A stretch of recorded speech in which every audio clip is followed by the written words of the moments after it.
Welcome to Wealthy Behavior, talking money and wealth with Heritage Financial, the podcast that digs into the topics, strategies, and behaviors that help busy and successful people build and protect their personal wealth. I'm your host, Sammy and the president and CEO of Heritage Financial, a Boston-based wealth management firm working with high net worth families across the country for longer than 25 years. Now let's talk about the wealthy behaviors that are key to a rich life.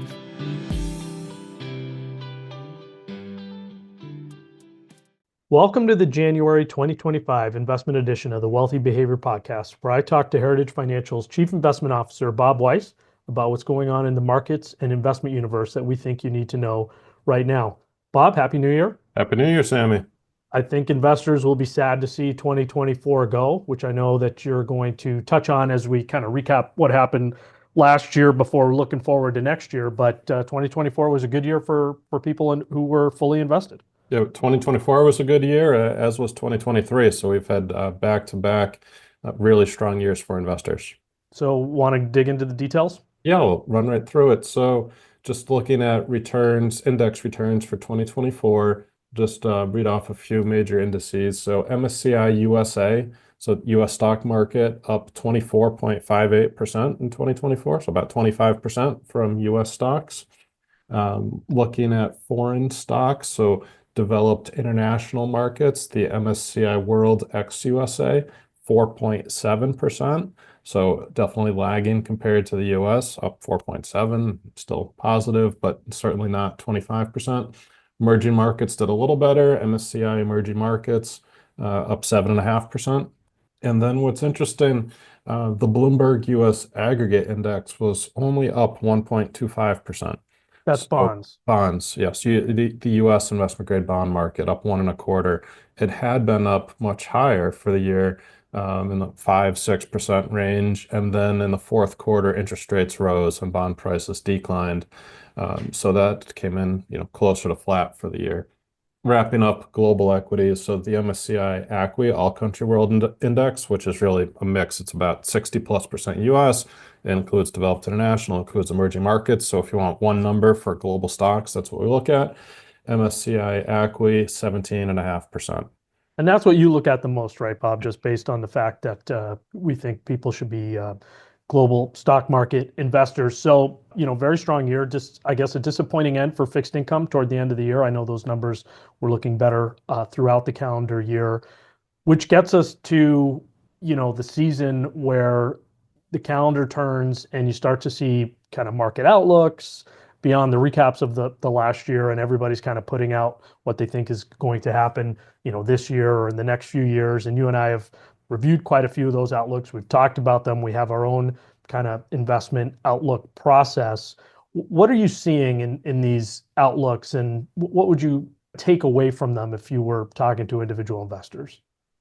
Yeah, there's a lot to talk about there. So it is what I would call outlook season, where everyone's sharing their outlook, and we have our outlook as well coming up January 23rd at noon, a webinar where we get into our outlook. What we do that is different than most is we look at 10-year expected asset class returns. And our research, not just our research, I think most published academic research shows that you have a much higher chance of actually having an accurate or meaningful outlook if you use valuations and a time horizon of around 10 years. Whereas as you go shorter term, like 1 year, or to use an extreme, say 1 day even, 1 day, it's you have no idea. You might as well be flipping coins. 1 year is better than a day, but not as good as 10 years. And I really think it is a lot of nonsense when people are trying to put price targets on indices looking at 1 year, because you just really don't know. So that's just a little bit of a warning. And maybe to put some data behind it, like some of the things we look at. The S&P 500 is coming off of 2 consecutive years of 20+% returns. What happens following 2 years of 20% returns? We looked at the data. JP Morgan published this. The last time the S&P had 2 years of 20% returns in a row, not 3, so just call it a 2-year big win streak, was following 1996, so mid-90s. So following 96, you had 33% in 97, 29% in 98. 99 was a good year, and then we know what happened in 2000, but mid 90s. So on one hand, the last time we saw this setup was excellent for 3 years in a row. And then the time prior to that was the mid 80s. 85 and 86 were up more than 20%, which leads you to 1987. 1987 came with Black Monday, where the Dow went down 22.6% in a day. So to translate that to today's market, that would be a drop of about 9,600 points on the Dow. So, if you want an outlook, it will probably, and for compliance purposes, I'll say probably be somewhere between something like a 9,600 point drop in the Dow or the mid 90s again. Meaning the is that a bold outlook, Sammy? It's not a very bold outlook, but I know you have a reason for putting it that way, and that's because when we look at historical averages, the market doesn't usually hit near the average in a calendar year. The averages are built out by a wide range of outcomes. Exactly. You don't get 7 to 10% every year. You get the plus 20s and the minus 20s, and you average out in the middle. But when you look at a lot of forecasts, people frequently pick, that 7, 8, 9% annualized return, which is an infrequent outcome. But I would add, when you have these big runs like we've had, you typically do get more outsized outcomes. I think that's even more likely that future returns will be in one of two camps, really, that you have another really strong year and things remain good, or you have a correction. So last year, the consultant we work with, Fiducian Advisors, had a theme: prepare, not predict. And that's prepare for volatility, but don't predict it, because it's a fool's errand, but it will come at some point. So have the right amount of risk in your portfolio. And I think that line of thinking remains. We have our Market Outlook webinar, which is, I think, our most popular webinar that we do in our series during the year. Not to, give everything away, but how does our longer term outlook differ from what we're reading about in the short term? Yeah, so with our 10-year outlook, the two main assets that I'd highlight are US stocks, especially US large cap stocks, where our expected returns are on the lower end, definitely lower than what the market's been delivering to investors. So looking at, we'll say, US all cap stocks, we have 5.6% annualized for the next 10 years. And that's a pretty low return. Like I said, lower than we've been realizing. And the main reason there is due to valuations. That part of the return in the US market over the last 15 years has been from multiple expansion, meaning the market's gotten more and more expensive. And that is not a sustainable path for delivering a return to investors. You can't just indefinitely get more expensive. Typically, valuations are mean reverting, where you get expensive, then you get cheap. You get expensive, and then you get cheap. And now we're on the higher end of history, looking at valuations. So we have 5.6 for US all cap stocks, and then US bonds 4.7%. So the spread between stocks and bonds is 0.9% in our outlook, and bonds were basically just taking the yield. And historically, that's been a fairly accurate way of forecasting bond returns, looking at the yield. And investment grade bonds, that's what they'll deliver to you if you hold them to maturity and there's no defaults. So a pretty narrow gap between US stocks and US bonds, which leads to the question of, well, how much stock should I have? How much bonds should I have? Should I be leaning a little more into bonds right now, because bonds do come with less risk? So is it really worth that incremental risk? And that is the 10-year outlook. Now, kind of a warning sign before people pile into bonds is the concept of momentum in markets, and winners keep winning. So the stock market, I should hedge that with, winners tend to keep winning, on average keep winning. What you see is, when markets are expensive, they're typically expensive for a reason, for a good reason. It's things are good. Risks are not that high. Growth is good. These are general reasons why an asset class would be expensive, and that can persist for a while. And that's what we saw in the mid 90s. The market looked expensive, and hedge funds went out of business, shorting US stocks in 1997, 1998, saying, hey, this market's expensive. And that you could say they were right, but they were 3 years too early, and this market could keep moving for a while. So that's one of the reasons why when we have our outlook, we move in measured ways, meaning small ways, like moving a couple percent from stocks to bonds based on the view, but we're not shifting 10, 20% of the portfolio based on our outlook, because while the 10-year picture may show something, these trends can persist for a while. That's great, both in terms of sharing the outlook and adding the color to it so people understand what we're doing or what potentially they could do on their own. How about the US versus international setup with stocks? Yeah, so I mentioned US at 5.6, international developed equity 7.3. So that's what's that, 1.7% higher, and then emerging markets 8.4. Definitely more comfortable returns in non-US stocks in the 7 to 8% range, call it, which is more typical of what investors expect. And on that topic, I know international's been a tough spot to invest, especially relative to the US. And, some clients have been asking or wondering, when is this going to perform, or why do I own this stuff? I saw a case for Japan, just as an example, to put it into perspective. If you compare the Japanese stock market, which is developed international, to the US stock market, a few statistics. Cash as a percentage of market capitalization in the US, it's 4.6%. So if a company is worth $100 billion, 4.6% of that is cash on the balance sheet. In Japan, it's 71.9%. So when you buy a company, 71.9% of it on average is backed by cash.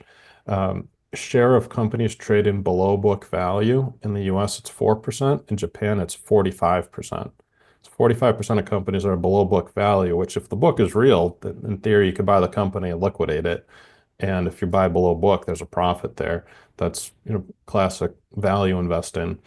So just two statistics to kind of put some context on valuations, which do tend to win out over time.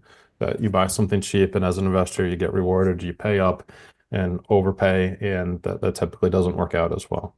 So that's been true, but I would say the case for international investing based on valuations has been there for a while. In your view, why hasn't it materialized, and why shouldn't people be skeptical about it outside of the kind of example that you gave us already? It's been there for a while. It has gotten cheaper, so you could say that it's gone from somewhat cheap, very whatever. It's incrementally become more and more attractive. But the main driver of outperformance in the U.S., it has been two things. It's on the valuation side, so the U.S. has gotten more and more expensive, but also it is real that there has been strong earnings growth in the U.S. And we've seen that in technology, that's gotten the biggest headlines, and the big tech names that have driven markets. But it is more than technology.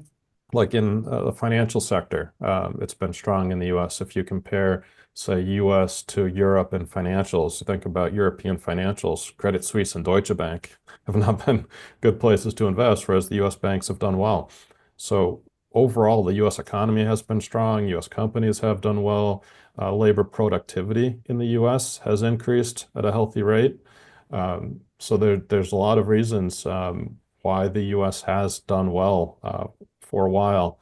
But it did start with a much lower valuation 15 years ago, and that has been definitely one of the drivers of the return over the last 15 years. Something that has hurt international markets is currency. Yeah, And currency's moved up too. yeah, I asked you this the other day. You explained it in my office. It'd probably take me two or three times for it to sink in. So why don't you explain one more time to me, and then for the first time to our listeners, how currency moves have hurt people who've invested internationally, and why or why not we should expect that to continue? Yeah, so when you invest in foreign equities, you're like, if you buy BMW stock, it's a German company, it's in euros. So you're basically taking your dollars. I'm going to buy 10,000 US dollars of BMW. Mechanically, what's happening is you take your 10,000 US dollars, you exchange it to euros, whatever that's converts to, a little less, 9,000 and change euros probably. And then you buy your shares, and they trade on the German DAX in euros. And every day, if you're looking at that individual stock, it's getting converted back on your Schwab statement in US dollars. You don't see it in euros. So even if that stock is completely flat, say that position's worth 9,000 euros and it just flatlines at 9,000 euros, on your statement, it's moving around based on what 9,000 euros converts to in US dollars. And if the euro weakens relative to the dollar, then your position's going down in dollars. If the euro strengthens, then that $9,000, 9,000 euros, excuse me, is worth more in US dollars. So there's a very clear currency exposure when you invest in foreign markets. And the US dollar has been strong relative to a basket of foreign currencies over the last 3, 5, 10, 15 years.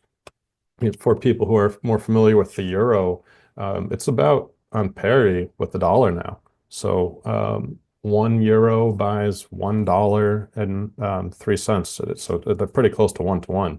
I remember it being 120, 130. It used to take like $1.30 to buy a euro. Last time I was in Europe, at least, and which I guess has been a while. But that's part of what we're seeing here, that the dollar has been strong. So local market returns. So if you say live in Europe and you buy BMW stock, you're happier with that investment than Americans are because of the currency impact. Should we expect that to continue? Why or why not? So there's two schools of thought on currency. One is it's just noise and exchange rates will fluctuate. There's no real pattern or it's not really worth trying to forecast what direction they're going to move, and it's just noise. And you win some, you lose some, but it's noise, and just put it aside, and you don't really have an expectation for the future other than that the noise will continue, but not that it'll persist indefinitely. And the second that's more grounded in economic thinking is purchasing power parity. So many people are familiar with the concept of the Big Mac index. You go to McDonald's and buy a Big Mac, and say in the US it costs, I don't know, today it's probably $5. If I fly to Germany, I should, according to purchasing power parity theory, take that $5 bill in US dollars, exchange it to euros, and maybe I get 4.7 euros, and then go into McDonald's and buy a Big Mac for 4.7 euros. And then I could fly to India and exchange it, and it's the same thing across the world. And that's the economic theory that prices should converge so that the Big Mac index is the same across the world. And what you see in reality is in the US, it's one of the more expensive markets in the world. It's certainly cheaper than emerging markets from a currency standpoint. And you'd buy more Big Macs if you're in lower wage countries. So the economic force or the trajectory actually should lead closer to parity, which would not be in favor of the dollar. So that's a kind of a nerdy case for looking at currencies, but if you have a global portfolio, you have different currency exposures, and I would more view it as noise. We're not investing based on forecasting a weak dollar. It's more just part of the course of investing with different currencies in the portfolio. And I wouldn't expect the US dollar to just win indefinitely because that's not sustainable. We're not going to get to a point where the dollar, goes to 2 to 3x to the euro as an example. I wouldn't expect that. So that is a deeper dive, but I think it's important because this question of international versus US investing is definitely on a lot of people's minds. And what should you do going forward? Why maybe hasn't it worked out? So I think it was worth kind of diving into those weeds. I wanted to ask you next about fixed income because there was an attractive 10-year return expectation in your mind for fixed income. But one of the things again that you see in a lot of these outlook pieces is a risk to the U.S. stock market is that long-term yields rise and Yes. continue to float up, which would hurt fixed income. So what is your view on kind of the timing of adding the fixed income and do you have concerns about rates rising? So if we just start with a recap of 2024 a little bit, Sure. the first 3 quarters of 2024, I would categorize roughly as Goldilocks, where everything was great.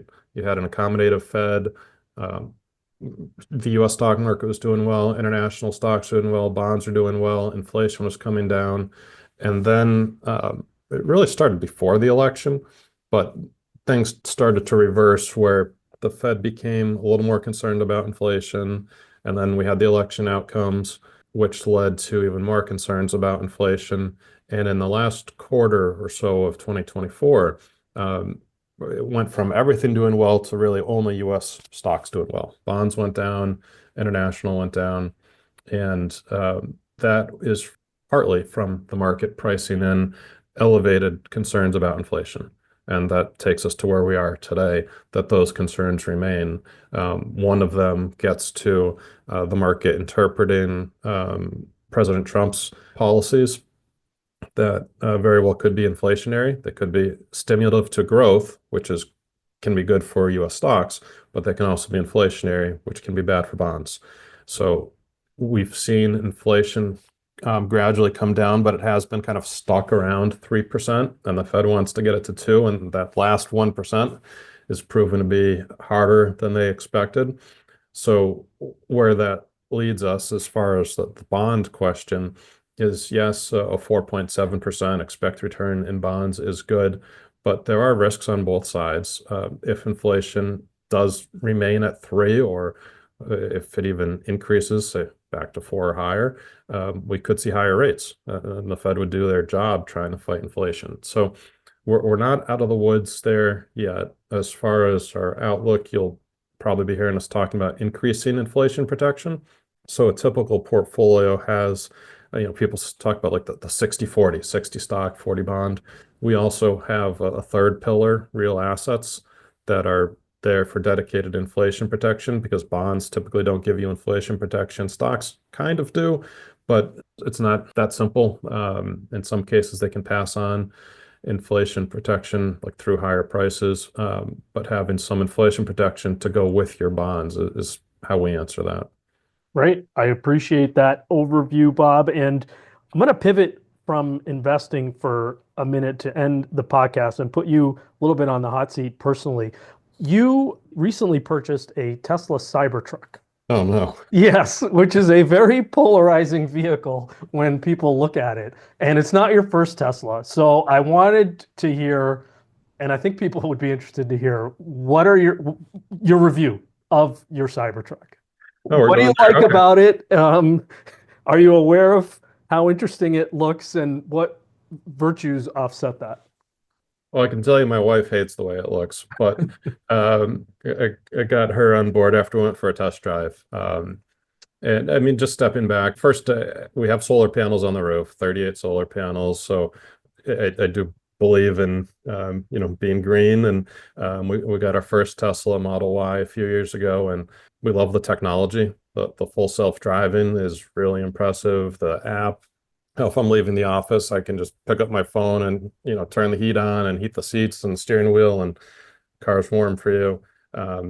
The over-the-air updates, so the Teslas have software updates that, once every month or every 2 months, you get software updates, and they're constantly improving the vehicle. So you could have a 3-year-old Model Y, but it typically has their latest and greatest technology. So even little things like I think a recent update was, if you're at a red light and it turns to green, you have the option of making it chime like ding, but the light just turned green. And it just like that, they just constantly improve the car. And by being an owner of it, your car's constantly improving. So it's almost like you're always driving the newest technology, as opposed to you get a car once every 10 years and that technology just decays basically. I like all that with the truck. I am big guy, 6'4", and I remember years ago I did a ton of research online, and I wanted to buy an Audi A4, and that was the car I was going to get. And then I went to the dealership and I realized my head hit the ceiling, and it was a frustrating experience because I made the purchase and then I didn't fit. So fitted in the truck, it's spacious in the front, a lot of room, and the back seats are actually really comfortable. My kids were in the back and they were loving all the room back there. There's a screen back there for them to watch Netflix or play games while they're in the car. So very family friendly. I do like the engineering behind it. I do think Elon Musk is a brilliant engineer with what he's done with Tesla, what he's done with SpaceX, and they've I think with this vehicle, they really did go to foundational principles of physics and redesign the car. Like something as simple as the windshield wiper. Most cars have the windshield wiper horizontal. And if you think about efficiency and air drag, a horizontal windshield wiper causes some air drag. In the Cybertruck, it's vertical. And it actually goes in a couple degrees. So they did all the science on like what the optimal position is for the windshield wiper to minimize air drag, and that's how it is in the truck. So little things like that, I think are pretty cool. But it more is just I like the Tesla technology and I fit well in the vehicle. The look of it, I mean I do like stainless steel and the ruggedness, and not having to worry about kids dinking the doors all the time. So I suppose that does attract me a little bit, but it's not a political statement. I didn't think it was. So yeah, that's not me. Yeah. And I do get frustrated by the people who stereotype that and assume that you have certain political affiliation based on the car you drive. I don't make purchase decisions based on how CEOs vote or who their candidates are. That's not my criteria. It's more a vehicle that I like. And I'll take you for a ride sometime, Sammy. I Maybe. I'm angling for that, as you can tell. So there we have it, folks. The first, as far as I can tell, official Chief Investment Officer review of the Tesla Cybertruck with a little bit of solar and Model Y thrown in there too. You're happy with it? Yes, very happy. Awesome, great. Thank you for letting me put you on the spot. You didn't know I was going to ask you that. Anything else before we jump off that's on your mind or on your team's mind when it comes to the portfolios? No, I think that's good, and we'll have a lot to talk about on January 23rd with our outlook. All right, thanks a lot, Bob. All right, thanks, Sammy. Thank you for listening to Wealthy Behavior. If you found the conversation useful, please leave a review wherever you listen to your podcasts and share this episode so those around you can live a rich life too. We appreciate your feedback and questions. Please email us at wealthybehavior@heritagefinancial.net.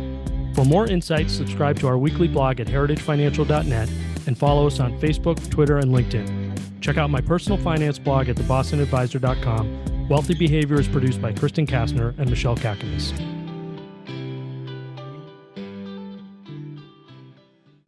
This educational podcast is brought to you by Heritage Financial Services, LLC, located in the greater Boston area. The views and opinions expressed in this podcast are that of the speaker, are subject to change, and do not constitute investment advice or a recommendation regarding any specific product or security. There is no guarantee that any investment or strategy discussed will be successful or will achieve any particular level of results. Investing involves risks, including the potential loss of principal. There has not been and will not be any compensation exchanged between Heritage Financial Services and podcast guests or recommended resources.